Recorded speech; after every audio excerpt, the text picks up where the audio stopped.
Coucou tout le monde, j'espère que vous allez bien. Je vous souhaite la bienvenue dans mes carnets noirs.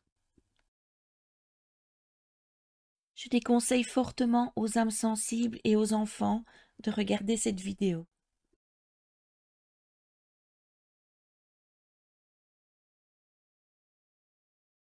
Je vous emmène aujourd'hui aux États-Unis, à Los Angeles, et vous allez voir qu'une grande star de cinéma est peut-être mêlée à cette affaire. Jean Elizabeth Spangler est née le 2 septembre 1923 à Seattle. C'est une magnifique petite fille et elle est très tôt attirée par le monde du spectacle. Sa famille déménage à Los Angeles et elle obtient son diplôme de fin d'études en 1941 tout en se produisant dans de petits spectacles de danse. Elle travaille parfois comme danseuse dans une boîte de nuit, le Florentine Garden. Elle est devenue une très belle jeune femme et commence une carrière dans le mannequinat. En 1942, Jean rencontre et épouse Dexter Benner, un fabricant de plastique. Leur mariage ne dure pas. Jean se plaint de l'attitude de Dexter qui fait preuve de cruauté mentale envers elle. Malgré ces divergences, une bonne chose est sortie de cette union. Une petite fille nommée Christine, née le 22 avril 1944. Le couple finit par divorcer en 1946 et une bagarre juridique longue et douloureuse commence pour la garde de la petite. Dexter accuse Jean d'être une mère absente car elle est infidèle et préfère faire la fête et courir les castings pour faire démarrer sa carrière d'actrice. Bref, c'est une mère indigne. Le juge donne raison à Dexter qui obtient la garde de Christine au désespoir de Jean. Cependant, il commet une erreur. Si le juge lui a bien accordé la garde, il doit laisser Jean voir sa fille. Elle a un droit de visite. Et Dexter refuse et empêche la mère et la fille de se voir. Jean saisit de nouveau le tribunal pour contester le droit de garde et Dexter la menace. Et ces menaces finissent par convaincre le juge de rendre la petite à sa maman en 1948. Pour le bien de sa fille, Jean va vivre avec sa maman Florence et sa belle-sœur Sophie. Comme ça, quand elle part travailler, il y a toujours quelqu'un pour s'occuper de Christine. Cette année 48 est également bonne pour la carrière de Jean. Elle obtient de plus en plus de petits rôles dans des films. Bien sûr, ce ne sont que des apparitions furtives, mais c'est un début. Elle croise sur les plateaux de tournage des stars comme Frank Sinatra, Kirk Douglas, Lorraine Bacall et Doris Day. Tout s'arrange pour la belle Jean. Le 7 octobre 1949, Florence, la maman de Jean, doit se rendre à Louisville dans le Kentucky. Comme Jean doit sortir, elle demande à Sophie de garder Christine. Elle doit aller vers 17h discuter avec Dexter de la pension alimentaire qu'il tarde à lui verser. Et ensuite, elle va aller au studio pour un tournage de nuit. Elle se fait belle et embrasse sa fille en lui disant qu'elle va travailler. 2 heures plus tard, Jean téléphone à Sophie pour lui dire que le tournage va être plus long que prévu et va certainement durer toute la nuit. Elle sera de retour le lendemain matin. Mais bien sûr, ça ne sera pas le cas. Sophie s'inquiète rapidement de l'absence de Jean. Il faut reconnaître que la ville n'est pas sûre la nuit pour des femmes seules, et Jean avait confié à son entourage avoir peur d'être la victime d'un tueur en série. L'ombre du dahlia noir plane encore sur Los Angeles. Bien entendu, la première personne que la police interroge est Dexter, vu qu'elle avait rendez-vous avec lui et qu'ils étaient en conflit. Sauf qu'il va tomber des nues, car il n'a pas eu de nouvelles de Jean depuis des semaines, et qu'il n'avait absolument pas rendez-vous avec elle. Il vient de se remarier il y a 1 mois, et son épouse Lynn confirme ses dires. La police se rend donc au 2e endroit où Jean se rendait, le studio. Mais là-bas aussi on est étonné, car Jean n'avait aucun tournage de prévu et elle n'est pas venue la veille. Par contre, une employée du Farmers Market près du domicile de la famille de Jean affirme l'avoir vue le 7 octobre vers 18h.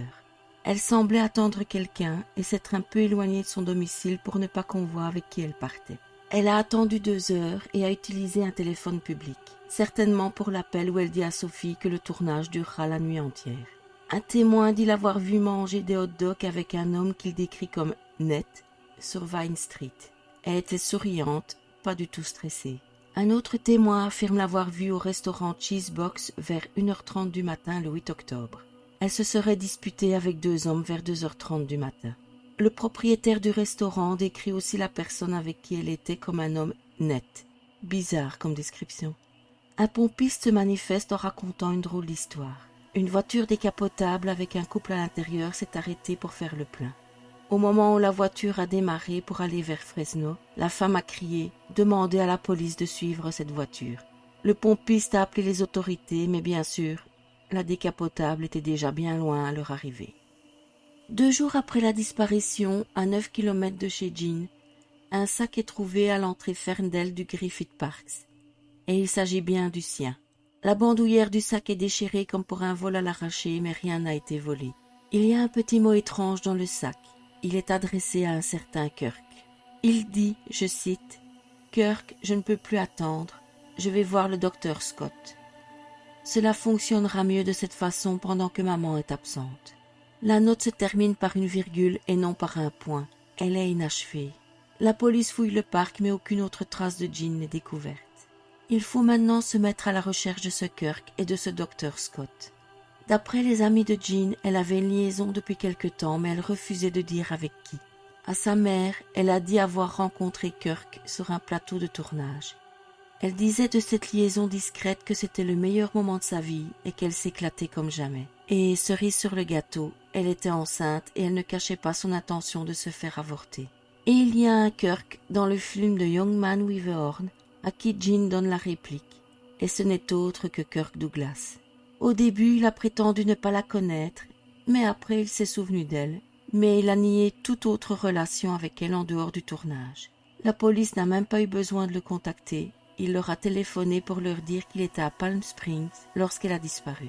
Dans un communiqué de presse, il déclare « J'ai dit au détective Tad Brown que je ne me souvenais pas de la fille, ni de son nom, jusqu'à ce qu'un ami se souvienne que c'était elle qui travaillait comme figurante dans une scène avec moi, dans The Young Man with a Horn. Puis je me suis souvenu que c'était une grande fille avec une robe verte. J'ai parlé et plaisanté avec elle sur le plateau, mais je ne l'ai jamais revue après ça et je ne suis jamais sorti avec elle. » La piste Kirk Douglas est donc écartée. La police fait le tour des bars fréquentés par Jean et entend parler d'un étudiant en médecine surnommé Doc et qui pratique des IVG, bien entendu en secret car c'est illégal. Tous les médecins nommés Scott sont interrogés. La théorie d'un accident pendant l'intervention paraît intéressante, mais elle est vite abandonnée car elle ne correspond pas avec la découverte du sac avec sa bandoulière cassée qui prouve qu'il y a bien une lutte. L'enquête conduit également vers un Scotty avec qui Jean avait eu une liaison. Elle l'a quitté après qu'il l'ait battue et menacé de la tuer si elle le racontait. Mais cette liaison était terminée depuis 1945 et Scott n'était pas du tout médecin. Des témoins ont signalé avoir déjà vu à Palm Springs Jean en compagnie de 2 hommes très peu recommandables, Davey O'Gould et Frank Nicoli, des hommes de main de Mickey Cohen, un gangster notoire. O'Gould allait se faire arrêter et l'idée est qu'il s'est enfui avec Jean pour échapper à la prison. O'Gould a d'ailleurs été porté disparu 2 jours après Jean, et Frank Nicoli a disparu aussi un peu avant. Un douanier d'El Paso au Texas pense avoir vu le trio dans un hôtel. Une photo de Jean est montrée à un employé de l'hôtel qui confirme. Mais aucun des 3 disparus n'apparaît sur les registres de l'hôtel, et surtout, personne d'autre dans le coin ne les a vus. Une trouvaille va mettre un point final à cette hypothèse. Le corps de Nicoli avait été jeté dans une fosse à choux dans un vignoble de Cucamonga avant la disparition de Jean, et le corps d'O'Gould l'a rejoint quelques jours après. Ils ont été éliminés par un rival de Mickey Cohen. Un auteur et historien, John Lewis, qui a écrit le livre Hard Boiled Hollywood, Crime and Punishment in Post-War Los Angeles, dit que le travail de danseuse de Jean dans la boîte Florentine Gardens pouvait l'avoir rapproché d'O'Gould. Et plus intéressant encore, que Mickey Cohen était un ami proche de Lynn, la nouvelle épouse de Dexter Benner. Mais aucune connexion officielle n'a été prouvée. Et voilà qu'une autre théorie nous rapproche du Dahlia noir. Et cette théorie vient du détective Steve Odell, le fils du fameux docteur George Odell, un des nombreux suspects du meurtre d'Elizabeth Short. Steve Odell, qui a écrit le livre Black Dahlia Avenger sorti en 2003, accuse ouvertement son père de plusieurs meurtres, dont celui de Jean Spangler.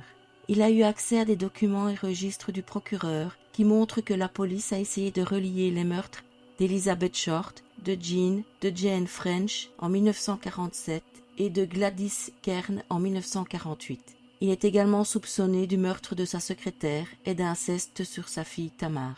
Un gars tout à fait charmant. Selon Steve, son père pratiquait avec d'autres médecins peu scrupuleux des avortements illégaux et rendait des services aux célébrités dont les filles s'étaient mises dans de sales draps, au propre comme au figuré.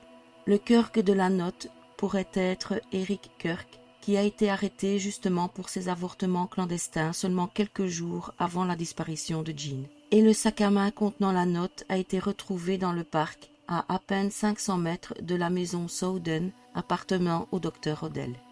Duncan Odell, frère de Steve, disait d'ailleurs à l'époque que leur père sortait avec une magnifique actrice nommée Jean. Selon les témoins qui auraient vu Jean avec 2 hommes dans le restaurant le 8 octobre aux petites heures du matin, Odell pourrait correspondre à l'homme net. Le véhicule vu par les témoins correspond à un des véhicules que possède le docteur Odell à l'époque. Pour prouver ses théories, Steve fait parcourir la propriété par un ancien policier et son chien Buster en 2012 et 2013. Buster a détecté des odeurs de restes humains dans le sol. Un anthropologue médical teste des échantillons du sol et découvre des signes chimiques de présence de restes humains tout proches, certainement dans le terrain à côté. Mais l'actrice à qui appartient cette propriété refuse que des recherches soient effectuées, et comme le LAPD ne croit pas en ces recherches, il faut attendre que l'autorisation soit donnée par la propriétaire. D'ailleurs, d'après son agent, elle ne l'est plus. Elle l'a vendue, mais on ne sait pas à qui. Espérons que ce soit à une personne qui aura à cœur de laisser faire des recherches pour donner une sépulture décente à d'éventuelles victimes, connues ou non, qui reposent peut-être là. Et vous vous demandez sans doute ce qui est arrivé à Christine, la fille de Jean. Dexter et la maman de Jean se sont battus pour la garde et Dexter l'a obtenue. Mais Florence a un droit de visite et Dexter a fait la même chose qu'avec Jean. Il ne l'a pas laissé la voir. Florence a donc saisi la justice, mais Dexter s'est enfui avec Christine dans un autre état. À ce jour, Jean Spengler est toujours officiellement portée disparue. Voilà, je ne sais pas si vous connaissiez cette histoire, mais en tout cas, j'espère qu'elle vous aura intéressé. À bientôt pour une nouvelle histoire.